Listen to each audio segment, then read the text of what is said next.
What is luxury, really? Is it the glow of marble under crystal chandeliers, service that anticipates every desire, or the quiet moment when the world finally falls silent? In this story, we follow Elara Vance, a seasoned travel journalist on an unusual assignment, to uncover the soul of luxury. From the sky-piercing splendor of Dubai to the timeless elegance of Paris, and finally to the untouched heights of the Peruvian Andes, Elara steps into worlds designed to impress, comfort, and transform. But beyond the polished surfaces and flawless service lies a deeper question. Can luxury be felt, not just seen? This is not just a journey through the world's most exclusive hotels. It is a journey into desire, memory, silence, and the human longing for meaning. The assignment landed on Elara Vance's desk with a soft, almost imperceptible thud, yet it vibrated with the weight of expectation. Find the soul of luxury, her editor had scribbled at the bottom of the brief, a challenge that felt both absurd and utterly compelling. Elara, a travel journalist whose passport was a worn testament to countless journeys, considered herself an expert in discerning authenticity from artifice. But to find the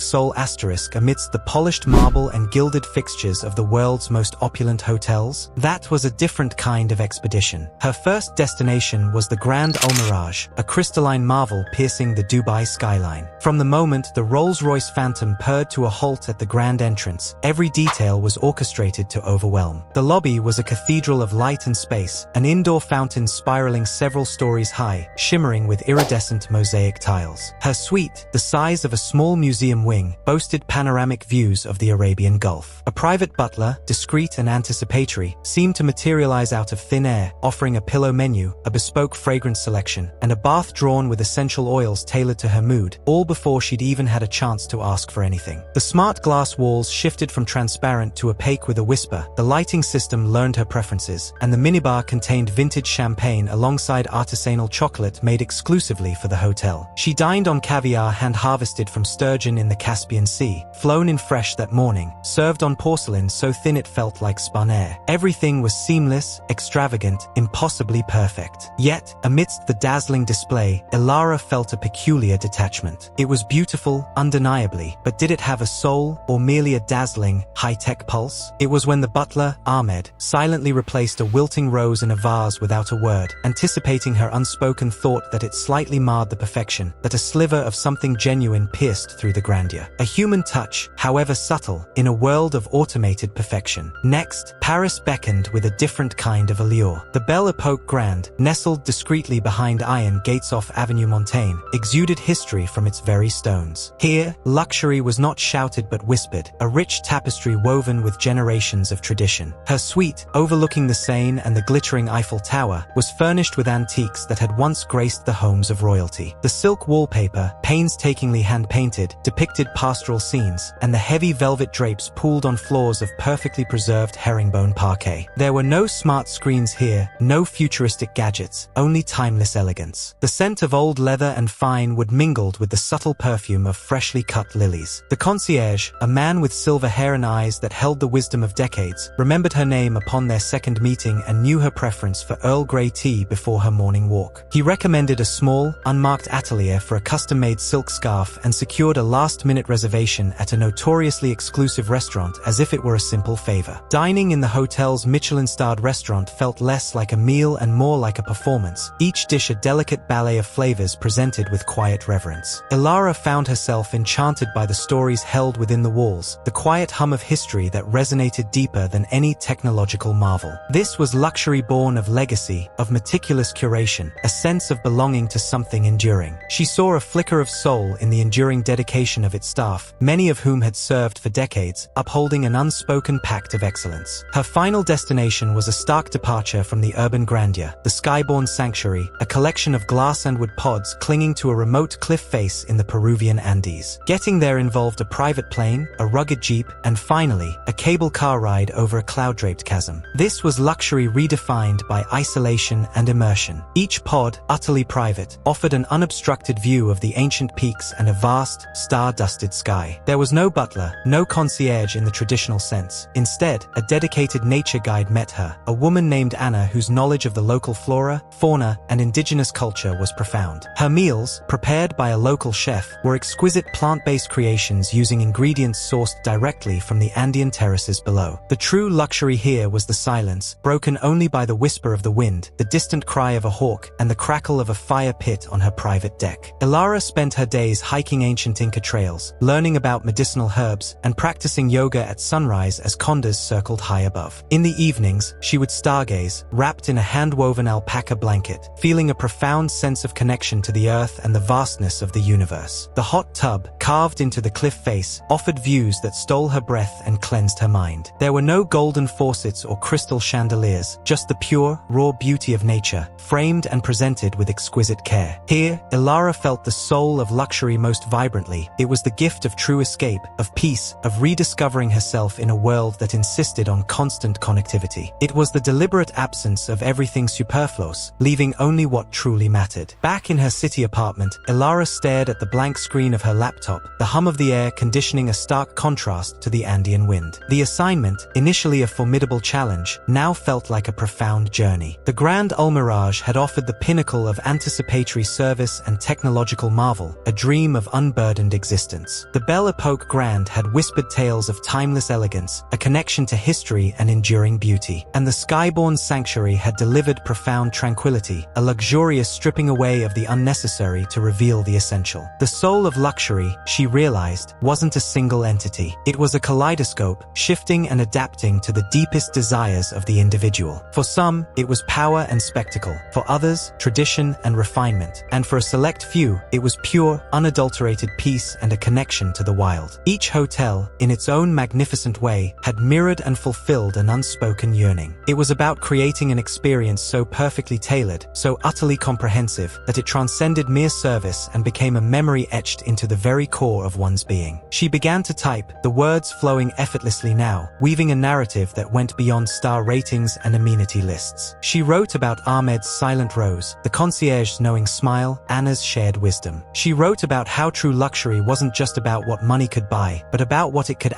feel like, how it could transform, how it could surprise. She had found the soul, not in one place, but in the spectrum of human aspiration, polished to an impossible, glittering gleam across the world's most luxurious stages. Elara discovered that luxury wears many faces. In one place, it was precision and perfection. In another, it was history preserved through devotion and grace. And in the quietest place of all, it was freedom, space to breathe, to reflect, to reconnect. The truth became clear: luxury has no single definition. For some, it is spectacle and power. For others, it is heritage and refinement. And for a rare few, it is peace, found far from noise, excess, and expectation. True luxury is not measured in gold or technology, but in how deeply it moves us. It lives in the silent replacement of a rose, a knowing smile, a shared story under the stars. The soul of luxury is not a destination. It is an experience, one that lingers long after the doors close, etched quietly into who we become.